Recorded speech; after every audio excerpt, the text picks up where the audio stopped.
Makeup কেকি হয়ে যাওয়া ৩টা রিজন আমি তোমাদের সাথে আজকে শেয়ার করব। যারা জানতে চাও ভিডিওটা কিন্তু শেষ পর্যন্ত দেখতে হবে।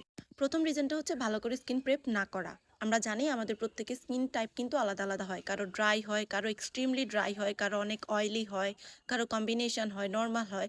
তাই আমরা স্কিন টাইপটা বুঝে ঠিকমতো আমাদের স্কিন প্রেপ করতে হবে। টোনার অ্যাপ্লাই করা, ময়শ্চারাইজার অ্যাপ্লাই করা, প্রয়োজন হলে হাইড্রেটিং সিরাম অ্যাপ্লাই করা, স্প্রে করা, এসব কিছু আমাদের বিফোর মেকআপ করতে হবে যেন মেকআপটা কেকি না হয়, পাউডারি না হয়। তার স্কিনে যেটা প্রয়োজন, যতটুকু প্রয়োজন সেই অনুযায়ী অ্যাপ্লাই করতে হবে। খুব বেশি পরিমাণে অ্যাপ্লাই করা যাবে না, কম পরিমাণে অ্যাপ্লাই করা যাবে না, পরিমাণটা বুঝে অ্যাপ্লাই করতে হবে।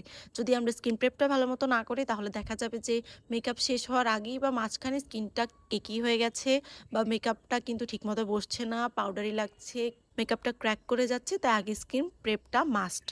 ২ নাম্বার রিজনটা হচ্ছে খুব বেশি পরিমাণে পাউডার ইউজ করা।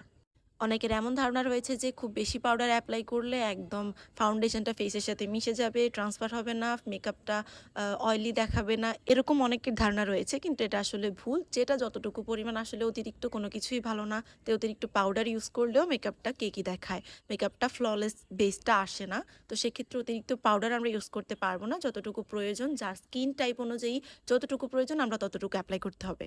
আর ৩ নাম্বার রিজন হচ্ছে রং ফাউন্ডেশন শেড অ্যাপ্লাই করা। আমাদের স্কিন টাইপের মতো কিন্তু আমাদের স্কিন টোনটাও আলাদা আলাদা হয়। কারো ওয়ার্ম টোন, কারো কুল টোন, কারো দুটোর মাঝামাঝি। তো আমাদেরকে স্কিন টোনটা বুঝেই কিন্তু ফাউন্ডেশনটা অ্যাপ্লাই করতে হবে।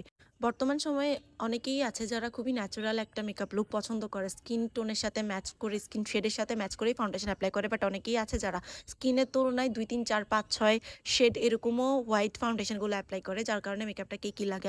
এবং যাদের ডাস্কি স্কিন টোন, তারা যদি স্কিন থেকে ৩, ৪ শেড ফর্সা ফাউন্ডেশনগুলো ইউজ করে, সেক্ষেত্রে মেকআপটা কিন্তু অ্যাশি হয়ে যায় যদি সঠিক ওয়েতে অ্যাপ্লাই করতে না পারে। মেকআপটা অ্যাশি লাগে, কেকি লাগে। তো সেক্ষেত্রে এটা ঠিক করা পসিবল হয়ে ওঠে না। তাই স্কিন শেডটা বুঝে, টোনটা বুঝে ফাউন্ডেশন অ্যাপ্লাই করলে মেকআপটা আর কেকি দেখায় না। এই ৩টা ভুল যদি আমরা মেকআপ করার সময় না করি আর স্টেপগুলো সঠিক ওয়েতে অ্যাপ্লাই করি, সেক্ষেত্রে আমাদের মেকআপ কেকি হয়ে যাওয়ার কোনো পসিবিলিটি আর থাকবে না আশা করা